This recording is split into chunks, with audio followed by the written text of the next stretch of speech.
Our next presenter is going to be Dr. Weinshenker. I met Dr. Weinshenker in 1999. He attended our very first symposium in Seattle, and it was a very exciting time because he brought with him, I believe it was his first results from the research that he had done on plasma exchange, which really dramatically changed the way people with transverse myelitis are treated at the acute phase, and we're really grateful for the work that he's done in plasmapheresis. Dr. Weinshenker is going to be talking about the different strategies and treatments for acute onset.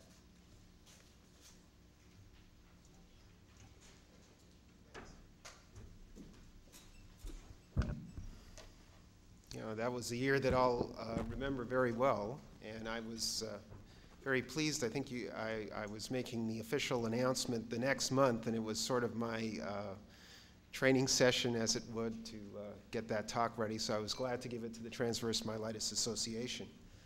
I'll talk about acute treatments for MS. First, I guess we should start and ask the question, what is an acute treatment?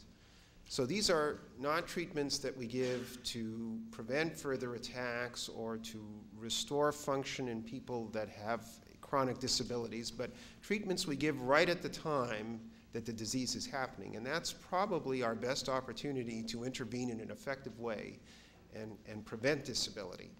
Obviously, the other treatments are very, very important as well, but probably what we do right at the time that someone is experiencing an acute demyelinating episode, such as transverse myelitis, is absolutely critical. But defining the circumstances in which the treatments are effective, that is, for an acute attack, doesn't tell us the individual patient characteristics of who's going to respond. Because as I'll tell you, for the treatments, no matter how good our treatments currently are, they don't work for everyone. And ideally, we'd like to understand which patients respond, because that tells us a little bit about how they work. And when we're trying to make them work better, understanding what we did that was right, how they are working effectively, helps us to expand the treatment, optimize the treatment, and look for additional treatments. So the first issue is, do these work for all kinds of acute situations? And I'll talk about two patient circumstances in the next slide. So let's just leave this point. Then we'll have to define if these are treatments that work by restoring function or protecting axons from injury, nerve cells from injury, or do they work by an anti-inflammatory aspect by stopping inflammation or suppressing ongoing inflammatory activity. So when I see patients with acute worsening, the first question that I ask myself is this a patient in this scenario who was perfectly stable over a week or so, like many patients with transverse myelitis develop a very severe deficit, maybe they get treated with steroids, but they don't get any better, and they're in this situation. Or, as we commonly see in MS patients, who over the course of a year have repeated mini attacks and deteriorate, not all over a week, as we often see with transverse myelitis, but show this stepwise worsening, both of which can lead to a bad result. But should the treatment be the same? Now, intuitively, I would think that these patients have ongoing inflammatory disease activity, and something that we would do to treat inflammation or suppress inflammation would be most effective in this context. Whereas in this context, I would think something that immediately protects the injured nerve fibers and prevents them from deteriorating would be the most likely agent that I'd want to turn to. But as I'll tell you, in this situation, it seems that plasma exchange, if steroids fail, is the best strategy, and yet we think that works by suppressing ongoing inflammation by removing pathogenic antibodies. So it may not be so clear-cut which treatment works in which situation, at least just by intuition. We have a hard time studying acute treatments because these attacks usually get better on their own. So even patients who have very severe attacks of acute demyelination, a significant percentage of them, even without any therapy, get better. And that's good news, of course, but it makes it more difficult for us to be sure that we've accomplished something when we see the patient get better.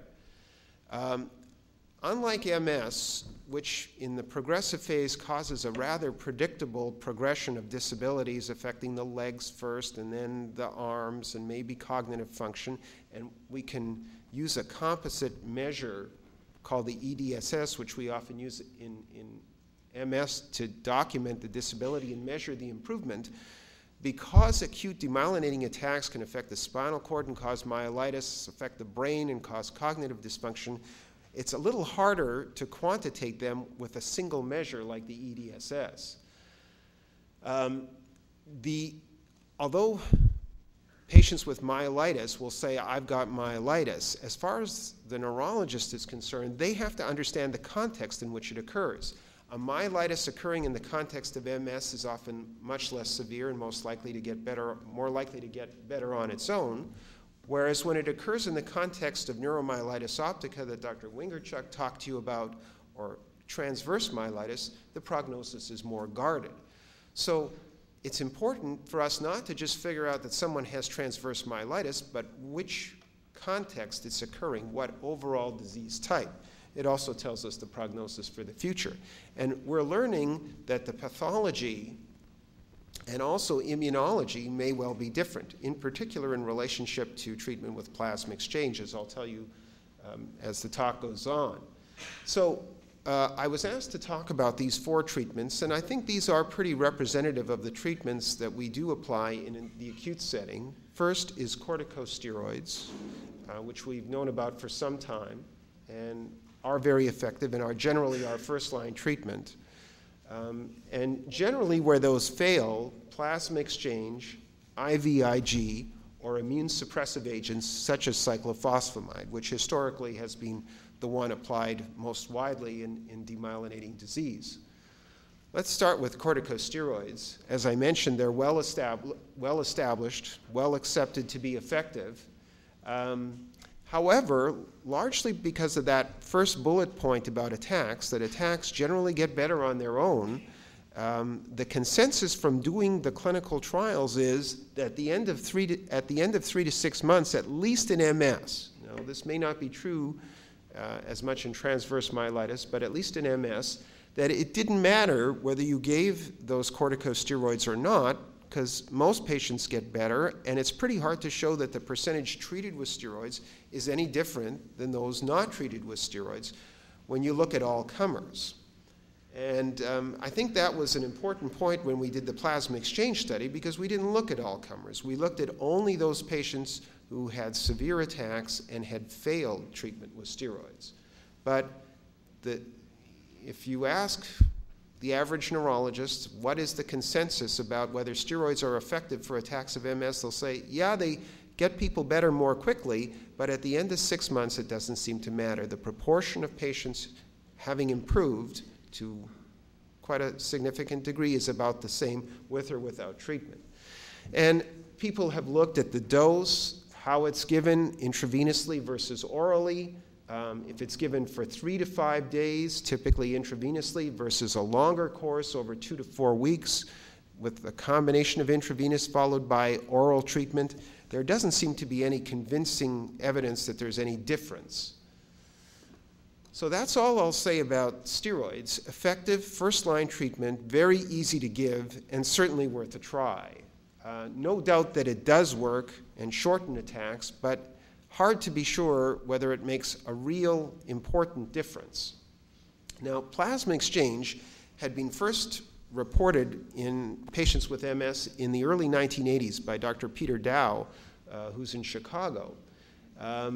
It was used in patients with progressive MS. It was used in patients who had severe attacks that didn't respond to steroids. And it was rather controversial whether it worked. Some results were published that were positive, others that were negative.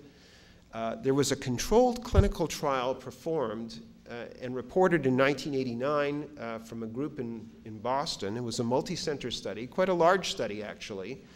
And in this study in patients with MS, all patients with MS with acute attacks were given ACTH, which is a form of steroids. They were given cyclophosphamide, which is a chemotherapy, and we generally don't do that. And on top of that, they were randomized to either receive real or sham exchange. And the end result was that there was no convincing difference, although there was maybe a hint in those patients with the most severe attacks who had relapsing remitting MS that there might be a benefit.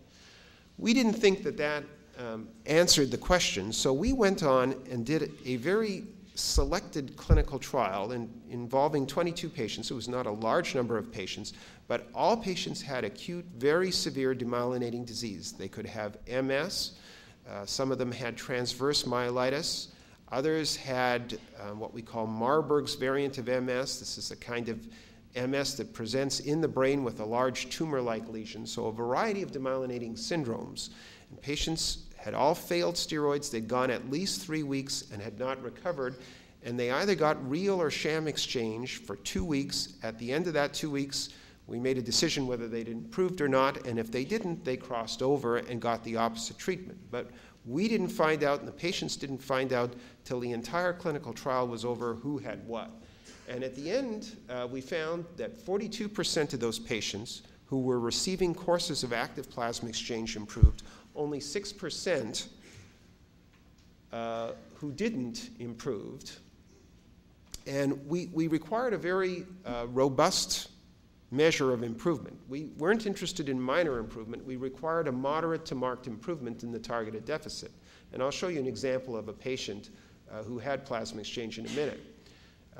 So 42% in the active treatments got better versus 6% who were receiving sham.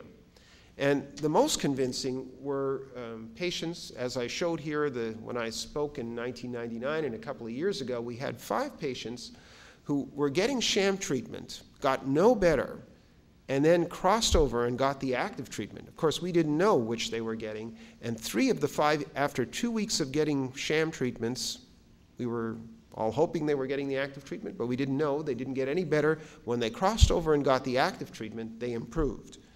So that was very convincing. I'll go straight to the video on this patient. It's a 49-year-old woman. This was her 3rd episode of transverse myelitis. This was probably her most severe episode. Both legs were severely affected. Now, can you lift up your foot now? Gonna lift your foot. Can you please hold it there? I think this is the first time I've shown this woman. Do you have any movement at the hip?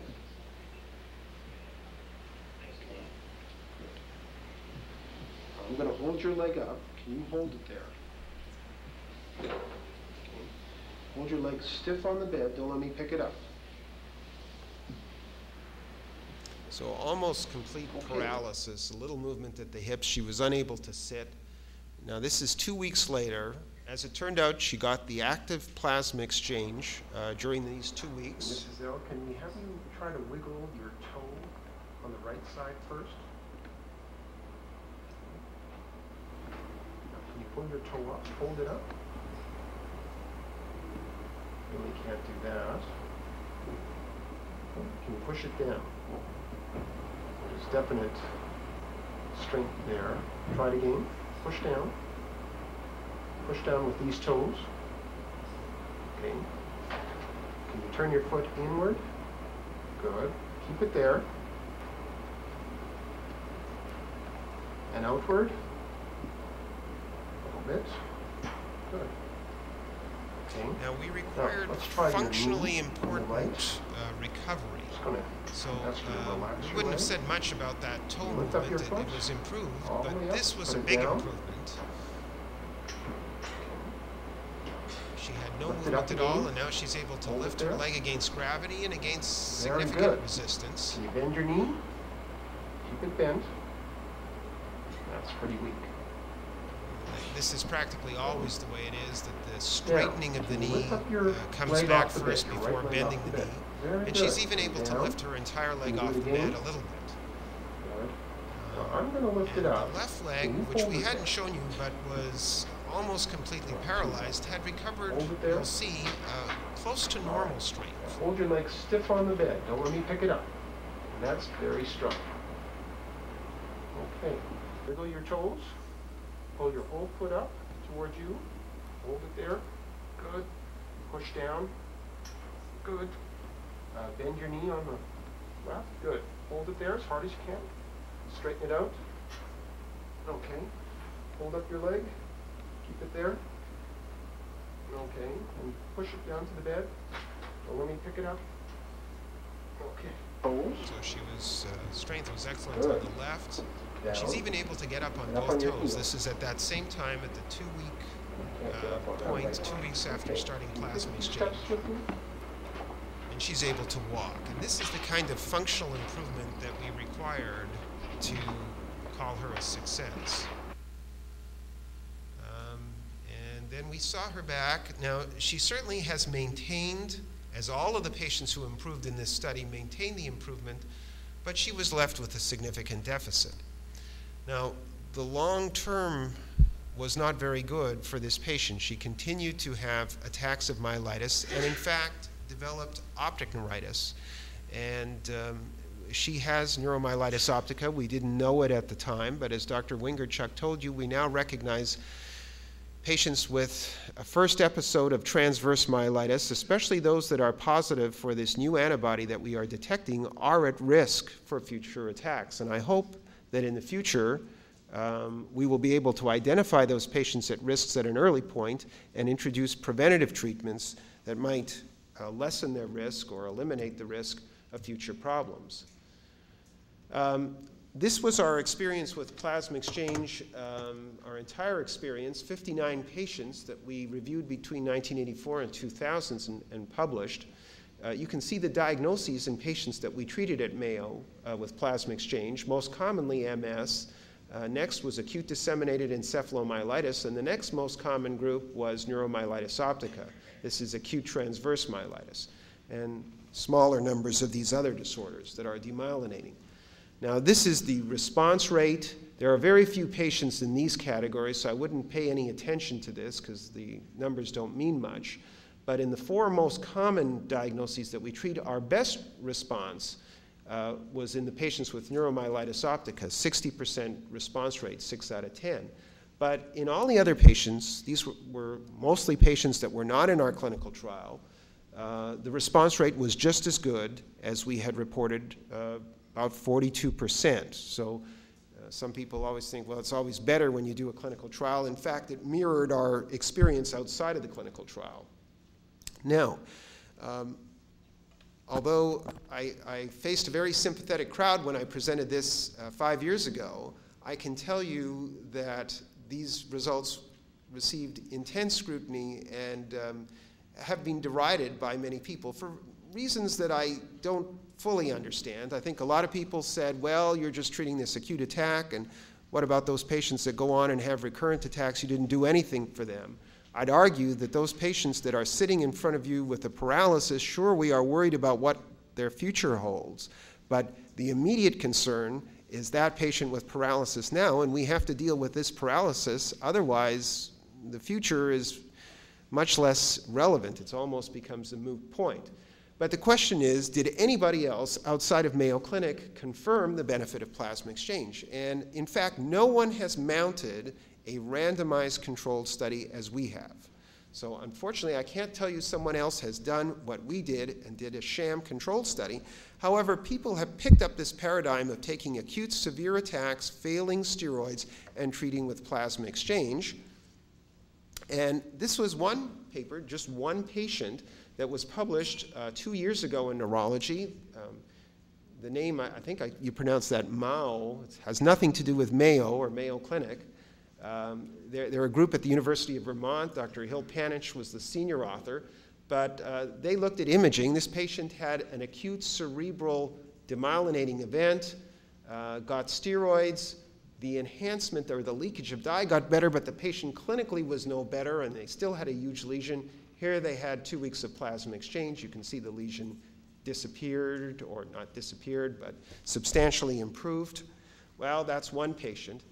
Here are a series of papers. This one was published last year from Spain in the Revista Neurologica. It's not the Revue Neurologique, which is a French journal. But 11 patients, again, that same paradigm. 9 had MS, 1 had transverse myelitis, 1 with ADEM. These were the syndromes they had: paraplegia, ataxia, or dysphagia, and 7 out of 11 improved after 1 month. This shows the degree of improvement, but they considered major improvement. These other papers are not published. This one will appear in the September 28th issue of Neurology. The authors from Germany kindly consented that I could present their results. Actually, I'll leave this because I'll show you a slide with their results. This group is from England. Again, their results are in press and will be published this year in the Journal of Neurology. Neil Scolding from Bristol, UK. 6 patients, 6 consecutive patients, which represents all the patients they've used plasma exchange. 1 with transverse myelitis, 1 with neuromyelitis optica, 4 with MS. 6 out of 6 experienced what they consider a major improvement. This was their EDSS, and this was the degree of improvement, which varied from 0.5 to 4.5. This other study is in severe optic neuritis. Now, these weren't just patients with mild optic neuritis. These were patients that were generally blind, in one eye, had steroids and failed. And here's their graph that's going to appear in Neurology next month. And you can see a large number of patients after receiving plasma exchange had improvement in their vision. Virtually all that had improvement in their vision maintained that improvement. Here's one that improved a great deal, dropped off a bit, but many of them continued to improve. Some with the very worst visual problems did not improve. And of course, as I mentioned, we've had a number of people that haven't improved. Well, what are these investigators saying about plasma exchange? This is from the paper from Spain. Its use should be considered as first line in severe relapses and in swiftly progressing forms, this is of MS, that do not respond to intravenous methylprednisolone. This is from the British group from Bristol. Our study supports the use of plasma exchange in cases of severe steroid-insensitive demyelination in the CNS. This is Dr. Panich's group in Vermont. That was the one patient. This patient's rapid clinical and MRI response suggests that plasma exchange may be beneficial in this disorder and could perhaps serve as a diagnostic tool. He went much further than I would have, to avoid the need for brain biopsy. That is, if the patient responds to plasma exchange, that proves it's demyelinating. Like I say, maybe went a bit further than I would have, but I'll take it. Ruprecht, this is the German paper on optic neuritis. We therefore favor the hypothesis that plasma exchange has a therapeutic effect in our series and propose a larger prospective controlled trial to address this. But I still feel that based on the available data, it's not what I would use in this kind of patient, it's what I would use in this kind of patient with an acute severe attack. Why do some respond and others not? We seem to see an all or none response. Either there's an excellent response or no response. And that's tended to suggest that there should be some simple explanation. It's not like we saw a partial response or the whole gradient of responses. That would suggest a more complex or multifactorial. It seemed like it's one thing or the other. We looked at a number of clinical predictors. We did find that those patients who had lost all their reflexes had a poor response. We also found that women didn't do as well as men. Whether that'll hold up, I don't know. But it didn't seem that we had the answer. It didn't seem to matter that much how long it took between the event until when they're treated. It was thought, well, maybe if they were treated very fast, they might get better. There may be some truth to that, but we saw people even 3 months out who were doing well. So that wasn't the whole explanation. Now, one clear-cut answer seemed to come from one of my colleagues, Dr. Lucanetti, who, working along with Dr. Keegan, looked at patients who had had brain biopsies. These were patients with MS who underwent plasma exchange who had brain biopsies. And she classified them into one of 3 different pathological types. And every patient who had pattern 2, and this is a pattern associated with antibody deposition in the brain, and we think an antibody-mediated form of MS responded, and none with the other patterns, fortunately they're less common, seem to respond. And it points again to the importance of trying to identify those patients who have antibody-mediated disease. It seems to be a common situation in patients who have these acute severe forms of disease.